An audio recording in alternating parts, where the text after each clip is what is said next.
The Meditations of the Emperor Marcus Aurelius Antoninus by Marcus Aurelius. Translated by George Crystal, 1888 through 1944. Book 1. I learned from my grandfather Verus to use good manners and to put restraint on anger. In the famous memory of my father, I had a pattern of modesty and manliness. Of my mother, I learned to be pious and generous, to keep myself not only from evil deeds, but even from evil thoughts, and to live with a simplicity which is far from customary among the rich. I owe it to my great-grandfather that I did not attend public lectures and discussions, but had good and able teachers at home, and I owe him also the knowledge that for things of this nature a man should count no expense too great. My tutor taught me not to favor either green or blue at the chariot races, nor in the contests of gladiators to be a supporter either of light or heavy armed. He taught me also to endure labor, not to need many things, to serve myself without troubling others, not to intermeddle in the affairs of others, and not easily to listen to slanders against them. Of Diognetus I had the lesson not to busy myself about vain things, not to credit the great professions of such as pretend to work wonders, or of sorcerers about their charms, and their expelling of demons and the like, not to keep quails for fighting or divination, nor to run after such things, to suffer freedom of speech in others, and to apply myself heartily to philosophy. Him also I must thank for my hearing first Bacchius, then Tyndasus and Marcianus, that I wrote dialogues in my youth, and took a liking to the philosopher's palate and skins, and to the other things which by the Grecian discipline belong to that profession. To Rusticus I owe my first apprehensions that my nature needed reform and cure, and that I did not fall into the ambition of the common sophists, either by composing speculative writings or by declaiming harangues of exhortation in public. Further, that I never strove to be admired by ostentation of great patience in an aesthetic life, or by display of activity and application, that I gave over the study of rhetoric, poetry, and the graces of language, and that I did not pace my house in the senatorial robes or practice any similar affectation. I observed also the simplicity of style in his letters, particularly in that which he wrote to my mother from Sinuessa.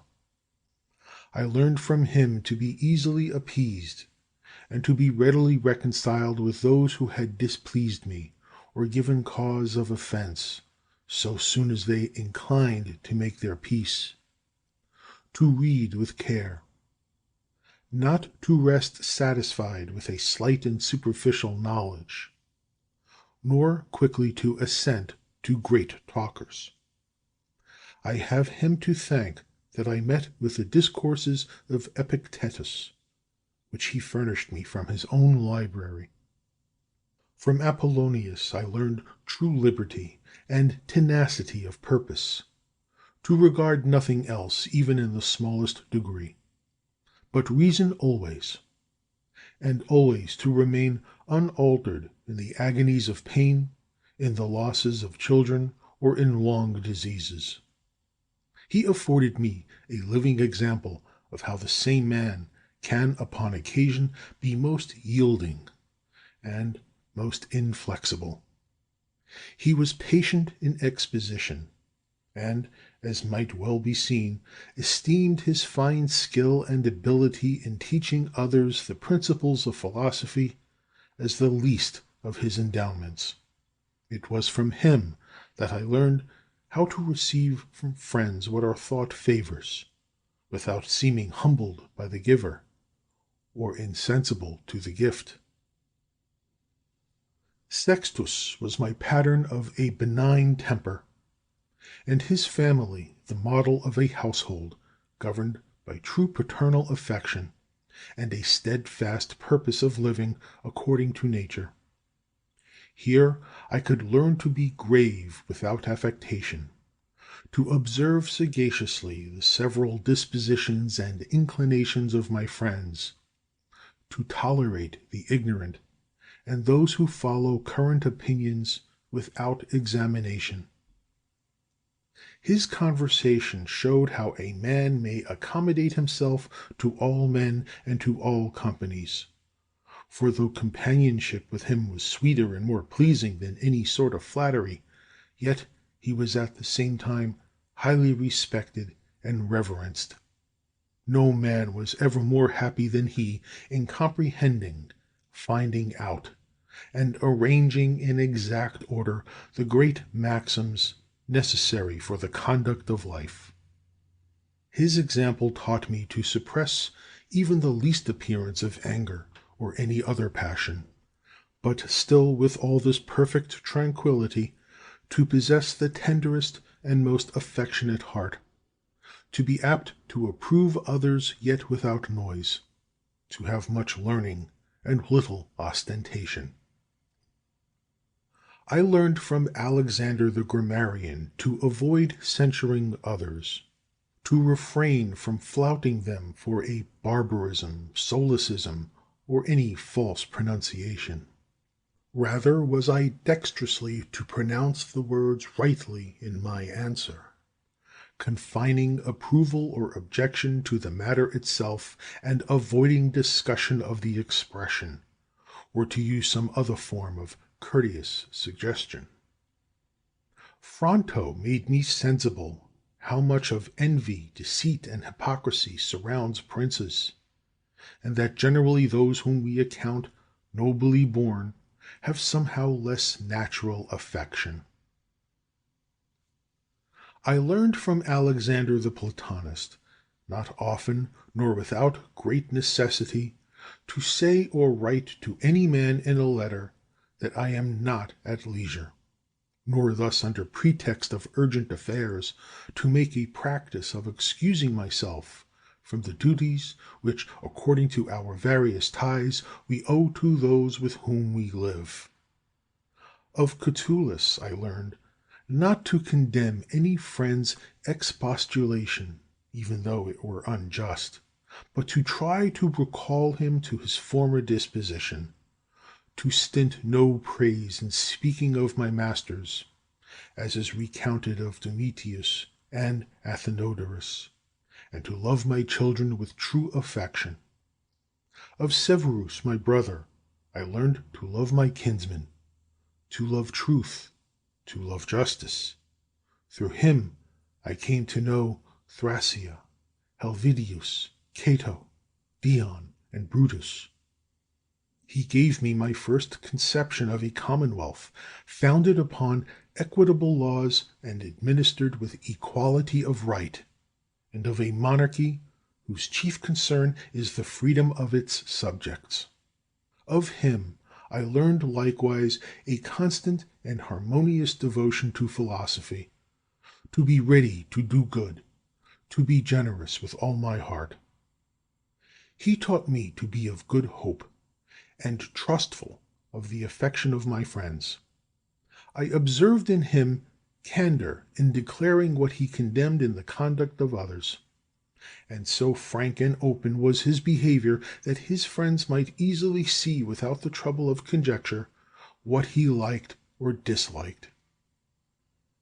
The counsels of Maximus taught me to command myself, to judge clearly, to be of good courage in sickness and other misfortunes, to be moderate, gentle, yet serious in disposition, and to accomplish my appointed task without repining. All men believed that he spoke as he thought, and whatever he did, they knew it was done with good intent. I never found him surprised or astonished at anything. He was never in a hurry, never shrank from his purpose, was never at a loss or dejected.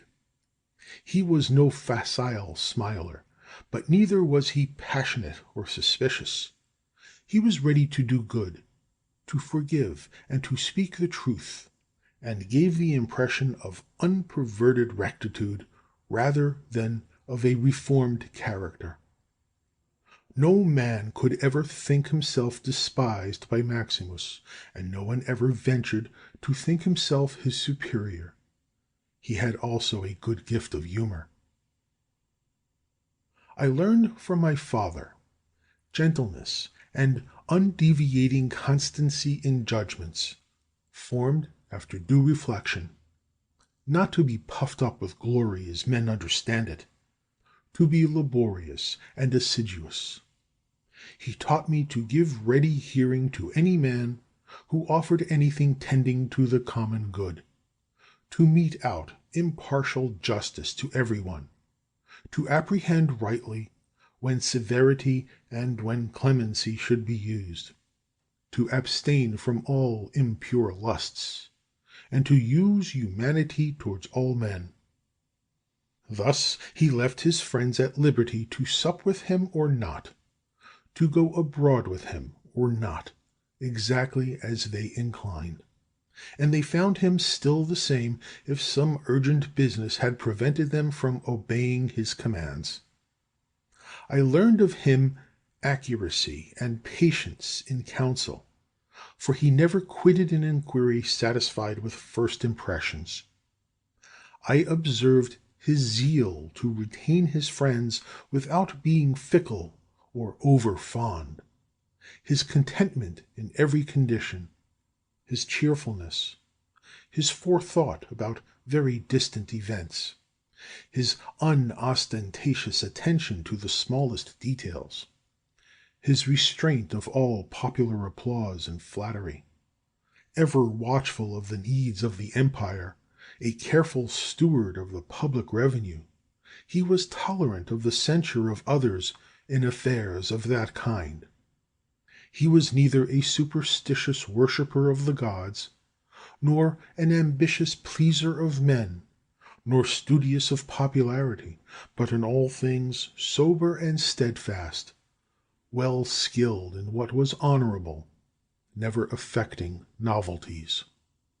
As to the things which make the ease of life, and which fortune can supply in such abundance, he used them without pride, and yet with all freedom, enjoyed them without affectation when they were present, and when absent he found no want of them. No man could call him sophist, buffoon, or pedant. He was a man of ripe experience, a full man, one who could not be flattered, and one who could govern himself as well as others. I further observed that he honored all who were true philosophers without upbraiding the rest, and without being led astray by any. His manners were easy, his conversation delightful, but not cloying.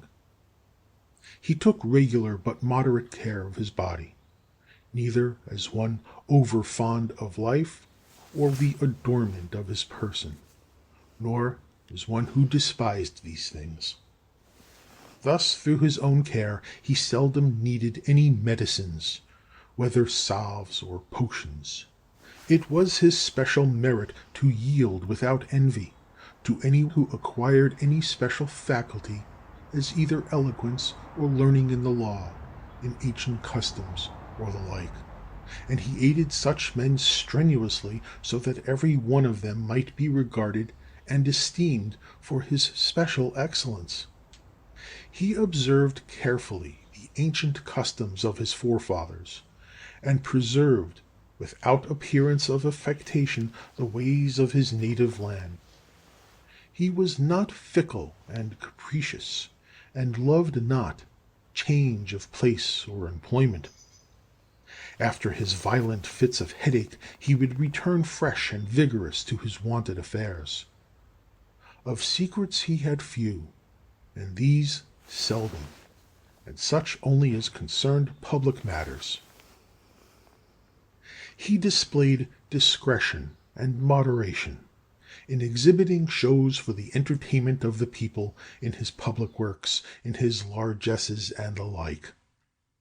And in all those things he acted like one who regarded only what was right and becoming in the things themselves, and not the reputation that might follow after. He never bathed at unseasonable hours, had no vanity in building, was never solicitous either about his food, or about the make or color of his clothes, or about the beauty of his servants. His dress came from Lorium, his villa on the coast, and was of Lanuvian wool for the most part. It is remembered how he used the tax collector at Tusculum, who asked his pardon, and all his behavior was of a piece with that. He was far from being inhuman or implacable or violent, never doing anything with such keenness that one could say he was sweating about it. In all things he reasoned distinctly, as one at leisure, calmly, regularly, resolutely, and consistently. A man might fairly apply to him, which is recorded of Socrates, that he could both abstain from and enjoy these things, in want whereof many show themselves weak, and in the possession intemperate. To be strong in abstinence and temperate in enjoyment, to be sober in both, these are qualities of a man of perfect and invincible soul, as was shown in the sickness of Maximus. To the gods I owe it that I had good grandfathers and parents, a good sister, good teachers, good servants, good kinsmen and friends, good almost all of them. I have to thank them that I never through haste and rashness offended any of them, though my temper was such as might have led me to it, had occasion offered. But by their goodness no such concurrence of circumstances happened as could discover my weakness. I am further thankful that I was not longer brought up with my grandfather's concubine, that I retained my modesty, and refrained even longer than need have been from the pleasures of love. To the gods it is due that I lived under the government of such a prince and father as could take from me all vainglory, and convince me that it was not impossible for a prince to live in a court without guards, gorgeous robes, torches, statues, or such pieces of state and magnificence, but that he may reduce himself almost to the state of a private man, and yet not become more mean or remiss in those public affairs, wherein power and authority are requisite. I thank the gods that I have had such a brother as by his disposition might stir me to take care of myself, while at the same time he delighted me by his respect and love. I thank them that my children neither wanted good natural dispositions nor were deformed in body. I owe it to their good guidance that I made no greater progress in rhetoric and poetry, and in other studies, which might have engrossed my mind had I found myself successful in them. By the gods' grace I forestalled the wishes of those by whom I was brought up, in promoting them to the dignities they seemed most to desire. I did not put them off with the hope that since they were but young I would do it hereafter. I owe to the gods that I ever knew Apollonius, Rusticus, and Maximus, and that I have had occasion often and effectually to meditate with myself and inquire what is truly the life according to nature, and as far as lies within the dispensation of the gods to give suggestion, help, or inspiration, there is nothing to prevent my having already realized that life. I have fallen short of it by my own fault, and because I give no heed to the inward monitions and almost direct instructions of the gods, to whom be thanks that my body hath so long endured the stress of such a life as I have led. By their goodness I never had to do with either Benedicta or Theodotus, and afterwards, when I fell into some foolish passions, I was soon cured. I give thanks that, having often been displeased with Rusticus, I never did anything to him which afterwards I might have had occasion to repent. That though my mother was destined to die young, she lived with me all her latter years. That, as often as I inclined to succor any who were either poor or had fallen into some distress, I was never answered that there was not ready money enough to do it, and that I myself never had need of the like succor from another. I must be grateful, too, that I have such a wife, so obedient, so loving, so ingenuous, that I had choice of fit and able men to whom I might commit the education of my children.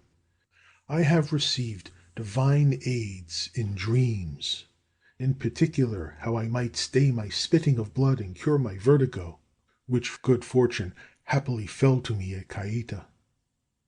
The gods watched over me also when I first applied myself to philosophy, for I fell not into the hands of any sophist, nor sat poring over many volumes, nor devoted myself to solving syllogisms or star-gazing. That all these things should so happily fall out, there was great need both for the help of fortune and for the aid of the gods. In the country of the Quadi, by the Granua. End of Book 1.